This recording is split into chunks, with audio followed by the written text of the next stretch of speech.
Good morning. Yes, it's me, the procrastinator. Thank you for listening. Let me turn this mic down a little bit. I hope everyone is having a great week off for the 4th of July in our nursing class on the countdown. Getting very, very close for graduation. I think maybe 5 weeks, I believe. I'll start a countdown when the 9th comes for a penny. I think it's the 9th. 8th or 9th. I think it's the 9th. But anyway, thank you again. I hope y'all are beating this heat here. Because let me tell you something. I just got off work and I'm spent. Did a 24-hour shift. As far as me for calls, didn't run a lot. A lot of the other 3 trucks ran a lot. We just did a lot of standby. I had to hop on another truck. There was a guy who was having a STEMI, and that truck was on a full ALS crew. They were an advanced crew. Did a great job. Shout out to them. Had everything done. We just loaded in the back, went down the road, and that went well. But I tell you, we had fires. We had a semi-rig on the side of the road that had a brake fire, and then he was smart enough and quick enough to detach his rig from the trailer, and lo and behold, he was carrying car motor oil in the back. That truck blazed hard without that oil burning in the back. So that was going on. We give support. We have a standby, and we do a standby on scene as far as an ambulance in case if anybody gets hurt. It's all volunteers, and I hate to say this, and I'm in this category. A majority of our volunteers, fire volunteers, are men of old age. And so we're there for them. And we do have men that are young, middle-aged, and such, but they were on there for hours. And we were on standby in the city because everybody was on the call. And then the rollback rig, tow truck came to get that trailer. It caught back on fire again for some reason. I don't know. Then they got called out. Then we got called at 2 in the morning for a MVA rollover. One person ejected from the vehicle. Not to get into particulars, we didn't end up going on that call. The ambulance that was on the fire standby went. Everybody's fine. Was on an injection. Rollover, yes. But they were walking around. 2 patients. Everything was fine. So I didn't lay back down till about maybe 2:33. Did not sleep all that well either. So there's a point to this story right here is what I'm saying. Oh, and again, yes, I'm rambling all over the place. Thank you for the rain. It has cooled down. It feels nice outside, and I am loving life right now. So, anyway, back to where I was. So, like I was saying, did not hardly sleep. Got up about 6:30, forced myself to get out of bed. Had the coffee already on. It cuts on at 5:30 at the station. Had some coffee, listened to a podcast, just taking my time, and got up, started doing some duties. Got up, started washing the truck, make sure the garbage taken out. We like to leave a clean station, if all possible. There, well, not if all possible, we do. And so, but anyway, I love the crew coming in. I'll call them the boys. And these 2 men, maybe I need to get them on the podcast. They've been friends since high school. They were responding together. As far as, and they're high school, and they're about my age, I believe, maybe a year or 2 younger. But anyway, very interesting. But they're like permanent partners, and so the point where I'm going with this here, because I made it a point to hang out with them, and so I was starting to think, what we're going to talk about today. I don't know. Some of y'all do work in hospitals. Some work, in other jobs or other types of healthcare. Out there, EMS and fire. Sometimes it's a little different, especially with EMS. I've been in some EMS services where you clock out, you leave, and you give a pass down, and then you're like, I'm out of here. There's some services I've worked for to where would just hang out with them, and we just kind of kick back, talk with the night crew. The other services were like 12-hour services, so we had a day shift, night shift. So hang out with them a little bit out there, then, make my way home. There's some where I would get off work and we would, maybe go out, if it's payday, works out well, maybe we'll go grab a drink. We'll have a change of clothes in the car. You don't want to drink in uniform, but, you know, kind of hang out, with that there. And so I made the purpose today. I was going to hang out with them, kind of give them a pass on what was going on. Just talk with them. They're good friends. I really enjoy the company. And so I was tired. I had things to do, but I was going to make it a point just to kind of sit, have another cup of coffee and talk with them. Did for a little while, but then again, they got caught with a call. And then I was getting ready to go. And then I had my phone ring, and it was a good friend of mine who I was on shift with. And she was on that fire standby. So she called and just gave the whole rundown. As far as talking wise, she was driving home. I don't hear well in my truck with my speaker. I got a diesel truck, it's loud. So I took my backpack off, sat back down, and we had a full conversation. Probably stayed for another 30 minutes on the phone, and packed up and left. So the reason why I'm telling all this here is I don't know how it is in the hospital wise, in the hospital setting, as far as I don't see people really hanging out. It is busy, you do your shift change and you go on, things like that. But maybe with coworkers, some of y'all might be getting off at the same time. You're going to form some friendships and you're going to form some bonds and maybe just friendships when you only see them at work. Who knows? Or maybe it'd be friendships where outside of work there. But I want to really emphasize the importance of just sometimes just talking. Now, yeah, we do. I think sometimes EMS does a horrible job on. There's so many different terms out there. Let's say we would debrief a bad call. To be honest with you, I've been on a lot of bad calls and never been debriefed. Never say, "Hey, how you doing? Hey, how's it going?" Now, I've had some like text messages, "Hey, how you doing?" But as far as actually sitting down, like I've been on two pediatric cardiac arrest.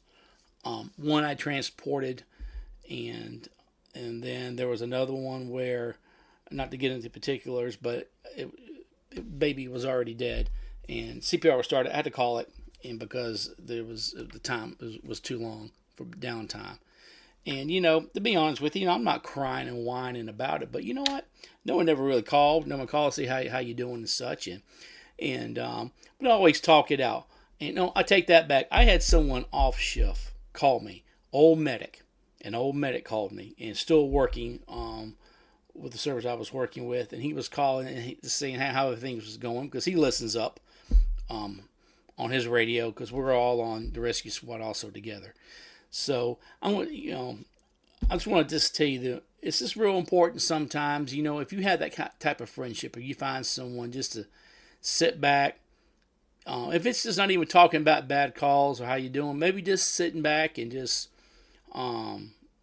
talking, just about whatever. Now, to be honest with you, a lot of that talk is going to be bad mouthing the systems that you work for and bad mouthing other coworkers. That's kind of hand in hand. It happens there, but that's all on you. But there is something therapeutic about just talking to people. Talking with your coworkers that you're going to be kind of close with. EMS is real big into that, and but like I said, I've been some services where they just pack up and like, I'm out of here.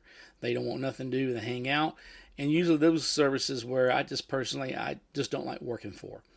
And there was one in particular. I'm not going to give names, but I stepped down from there, because this wasn't working out, but because there was no cohesiveness, there was no. I just didn't feel right. And so I will say the place that I work for now, and we kick out, sometimes, we make breakfast. Now, I'm not a big cooker, and such, but I tell you, the EMS service I work for, they love to cook. I'm talking about a full breakfast spiel. They'll have the crock pot going in the morning, and people come in, and it's either chili or a roast, and they got all things, and people bring dessert. I always say, food equals fellowship. And that always says, with this service, that's good there. And I have a lot of good friendships where I just talk and with them, or even just texting back and forth, just how things are going. So, for this point right here, I just really want to just make it a point to you know, if you have some friendships and you kind of pick up a vibe, or they just want to kind of chat after work and such, or maybe out in the parking lot. A lot of times, that's where a lot of times is.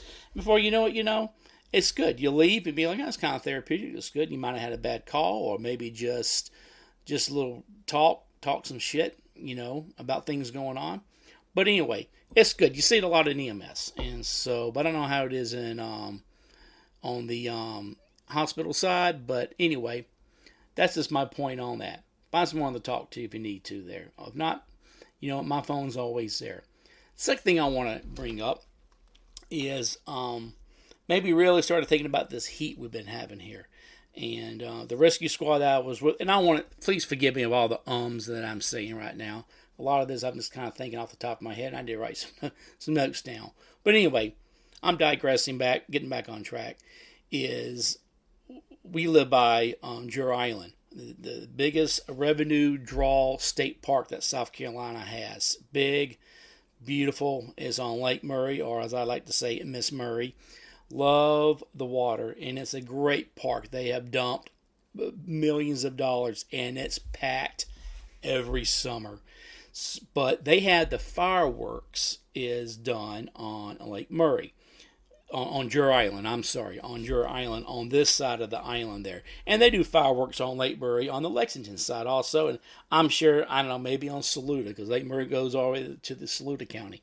But on our side, they do big fireworks, about a 30-minute display that they do. But our rescue squad always does the standby fire, mainly fire. And so fire sets up is something we do every year. It's all hands on board if possible. I'm usually the one on the ambulance, as my wife says. I say that kind of funny. But I'm on the boo-boo bus, and so we run out, as we call it, 191. So I'm out there on standby just in case, but we can watch the fireworks also. But what we saw, man, there was just dry grass, no water, nowhere to be seen. So we were getting ready, and they pre-planned. We have a sheet printed out to us, and it's not just us on land. We know who's on the water. Lexington County, their deputies, they supplied 2 boats on the water with paramedics on them with their jump bags if needed. We have rescue squads that do have boats that they do go out there. I know Little Mountain Rescue, they had their boat out there.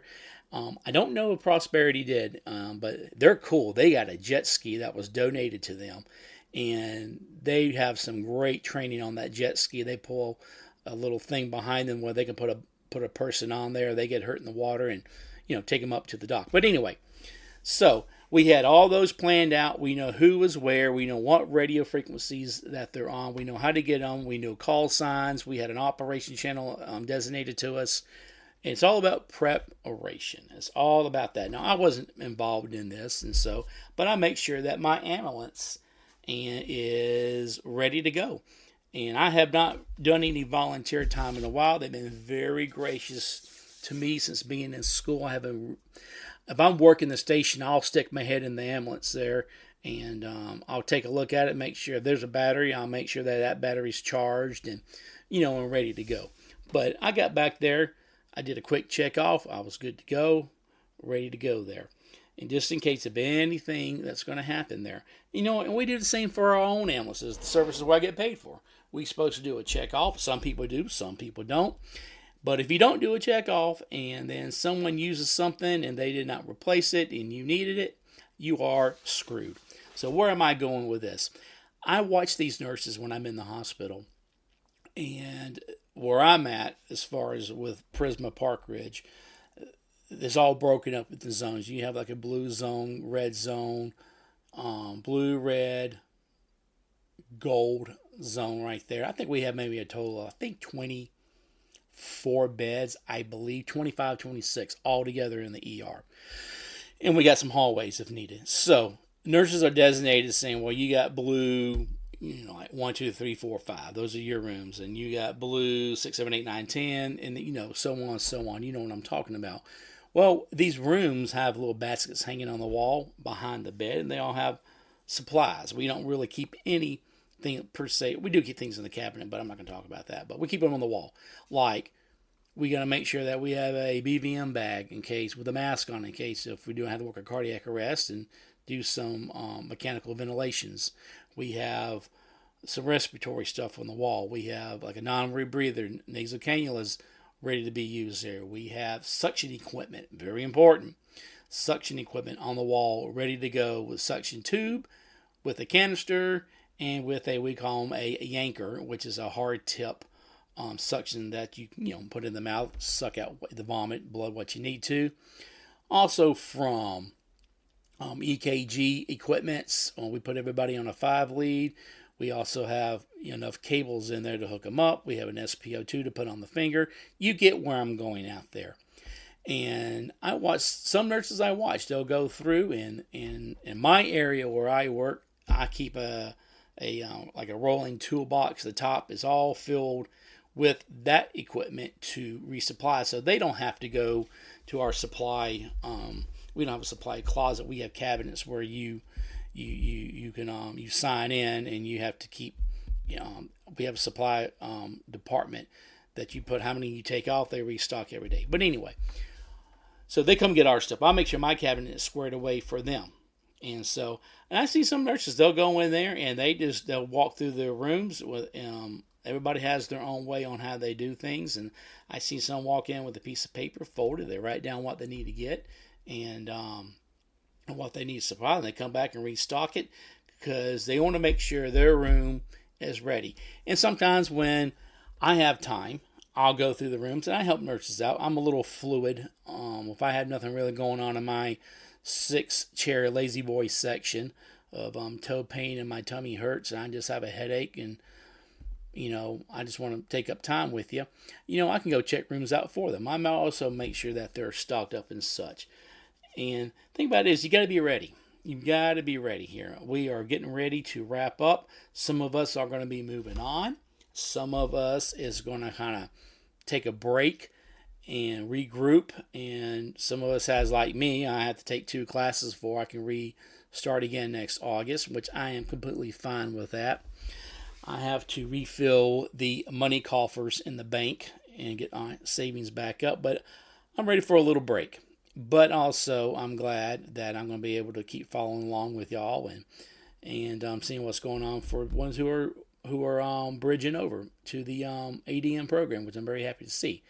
So, but I know a lot of y'all are working in the hospitals. I know a lot of y'all are working on floors and such, and I'm not familiar with how MUSC works things out, but I do know probably all those rooms have some sort of supplies that they have to have in there for patient care. So, I want to encourage you, help your nurses out. If your techs or whatever they want to be called, you know what? See how things are done. Because sooner or later, that's going to be you. You're going to be the nurse, and they're getting your room ready. So why not practice now of supplying that room, making sure everything is there. Does it look nice? Is it organized? Does it look organized where you can grab what you need? Do you have the correct equipment and the correct amount of numbers that needs to be in there? So it's always about preparing there. And so that I started thinking about that when I was going back through Rescue 191, and I was missing a couple of small things and restocked it up and such. And so maybe sort of think what I want to talk about for this podcast. That was what we have coming up here. So anyway, that's enough rambling with me. I'm tired, and I'm probably going to do a couple of things, a little study, maybe get me a strong nap in today, which is going to be much needed. So with that being said, thank you again. I never really ask people to subscribe if you want to be a follower, but I tell you, I see some have, and I greatly appreciate it. I've been noticing, I don't know nothing about promoting myself. I know I started doing some hashtags, like hashtag nursing, hashtag EMS, hashtag nursing student, and on my Facebook page, and all of a sudden, I use the Podbean platform as far as for this, and all of a sudden I'm seeing it keeps statistics and charts and so many downloads in the last 7 days, how many people listen. It shows even to the point where the states, and I got people, I'm not bragging, but I'm like, I don't know who in the world want to listen to me in California, and don't know nobody out there in Virginia, North Carolina, Florida. I even got a couple in Alaska that's listed to me. So, but anyway, I really appreciate everyone out here listening to me just ramble on and such. And but it is. I enjoy it. This is a good release for me to do, just to talk. And I'm really hoping to. I keep saying that I want to start doing some interviews of people, maybe in the EMS field or in the medical field, and I think that will happen in time. But for now, you just got my little lonely voice here. So anyway, like me, share me, listen to me. Anything share would be great. But I appreciate each and every one of you. Have fun this week. Take a break, take a breather, but don't not stop studying. And so keep the book, nose in the books. Allot yourself when you wake up in the morning saying, I'm going to spend an X amount of time doing this. Do some reviews. Neuro is a lot. I was looking through there, and there's a lot of memorization, a lot of definitions, a lot of signs and symptoms, left brain, right brain. And I know that's going to probably be a lot on a test. So with that being said, you know what you need to do. Go out and do it. So with that being said, I'll catch you Monday morning. Y'all have a great 4th of July.